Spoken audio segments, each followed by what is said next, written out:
What about some of the key trends that you're seeing in private credit that our investors should be aware of right now? I think one of the most fresh trends, which is now happening, and it's coming a little bit from the US, is that it seems that we are moving from a narrative when we say that the interest rate gonna stay higher for longer, and the longer is becoming longer and longer and longer.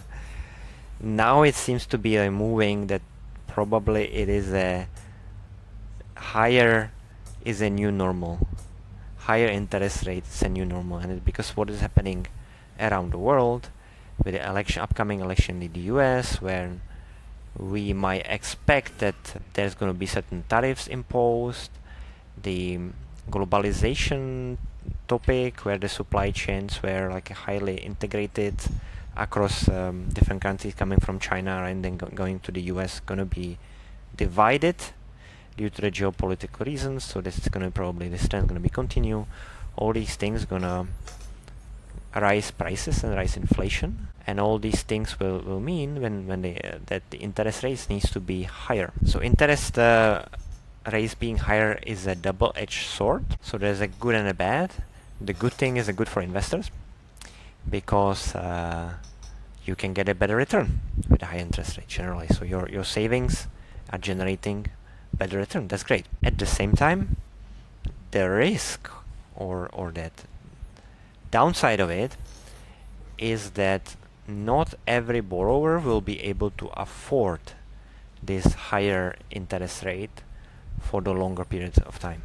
So there are a number of businesses which have been in the past 20 years built around a presumption there's almost zero interest rate, and those might face a lot of difficulties to cope with that. One example are the real estate developers.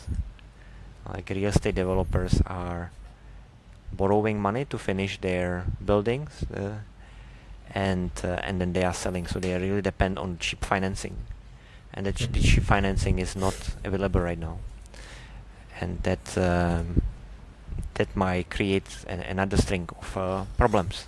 Like for them and other industries like that, anybody like who was counting, okay, in a year's time, I'm gonna refinance my debt with a lower interest, and suddenly the interest is not lower again.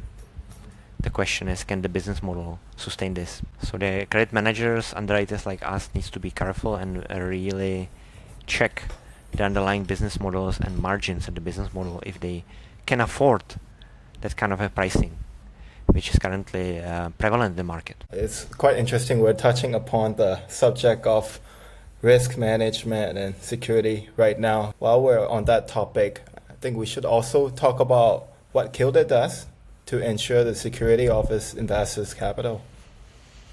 We do a lot of things to assure security of the capital. First of all, the selection of the investments.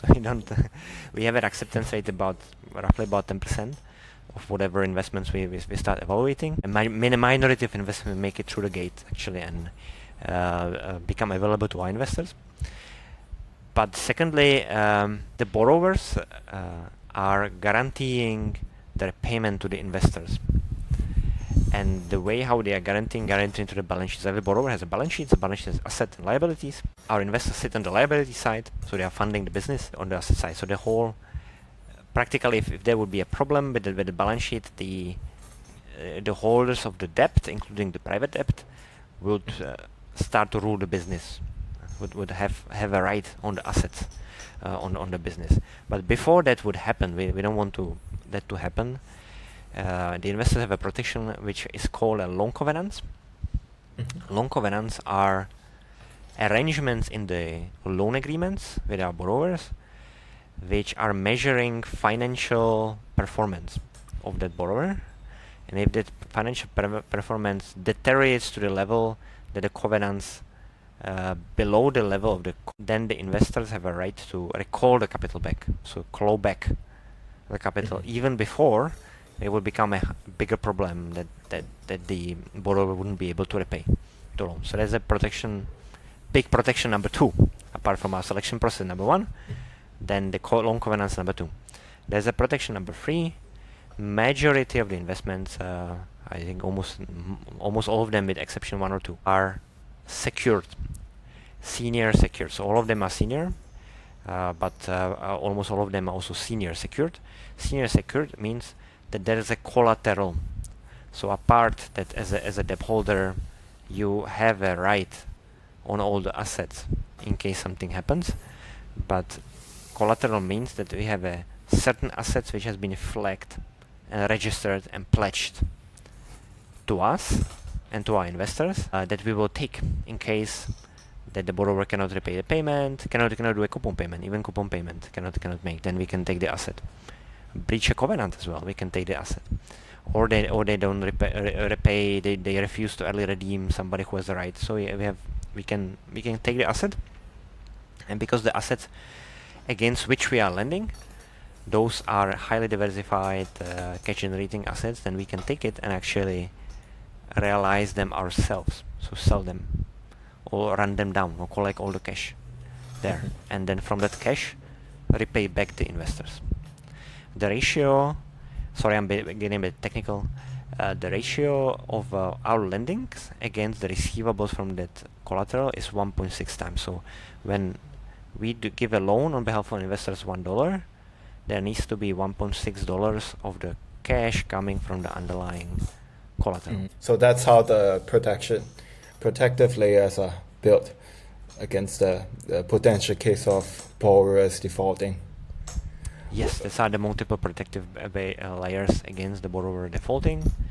Fortunately, we didn't need to use them in the past 3 years. We intend to stay that way, but you are never too vigilant. So we are making sure that we are ready for such a case, that our lawyers are ready, that our payments agents are ready, our collection agents are ready for such a case to go and collect in case the borrower is not willing to pay voluntarily. So I think there's also another question that some of our cautious investors usually ask.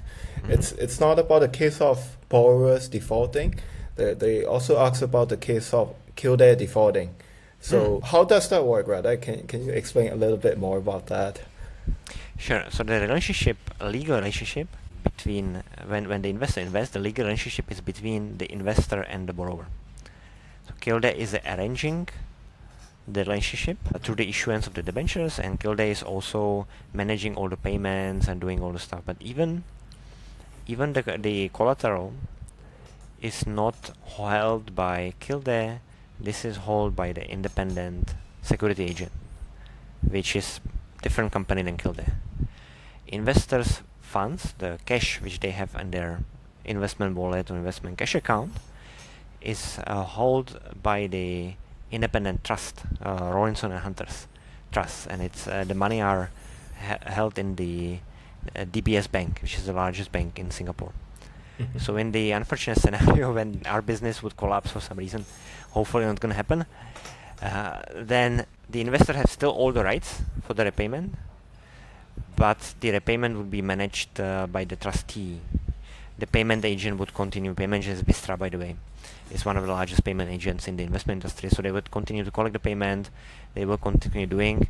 The thing which will happen, we will stop issuing a new loans. So there will be no more new investments, but the old investments should be repaid as is prescribed in the private placement memorandum and as prescribed in the loan agreements. I see. So I guess that concludes the first part of our interview. For the second part of our interview, we'll be talking more about the performance and return that Kilde has, investment opportunities that we have, and the roadmap we have in terms of the business and the product in the year and in the next 2 to 3 years. So please stay tuned for our second part of the podcast, and thank you very much for listening, and thank you, Radek, for your time. Thank you, Nate.